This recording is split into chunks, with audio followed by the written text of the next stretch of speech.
23 জন crew সহ বাংলাদেশি পতাকাবাহী মালামাল পরিবহন জাহাজ এমভি আবদুল্লাহকে সোমালিয়া জলদস্যুরা অপহরণের পর জাহাজটিকে এখন তারা সোমালিয়ার তীরের কাছাকাছি নিয়ে যাচ্ছে। ইউরোপীয় ইউনিয়নের নৌ নিরাপত্তা বিভাগ এ তথ্য জানিয়েছে। এমভি আবদুল্লার কাছাকাছি অবস্থানে একটি যুদ্ধজাহাজ মোতায়েন করেছে সংস্থাটির নৌ নিরাপত্তা বিভাগ। বার্তা সংস্থা এপির প্রতিবেদনে এ তথ্য জানানো হয়। প্রতিবেদনে বলা হয়, নৌ নিরাপত্তা বিভাগের বিবৃতিতে জানানো হয়েছে জলদস্যুরা জাহাজটির নিয়ন্ত্রণ নিয়েছে এবং 23 জন ক্রুকে জিম্মি করেছে। তবে ক্রুরা নিরাপদে আছেন। জাহাজটি এখন সোমালিয়ার উপকূলের দিকে আছে।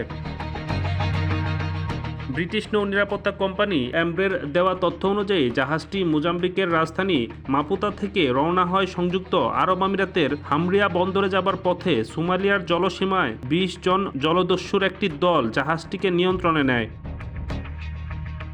এর আগে 22 মার্চ 23 নাবিক সহ এমভি আবদুল্লাহ নামে বাংলাদেশি জাহাজ জিম্মি করে সোমালিয়ান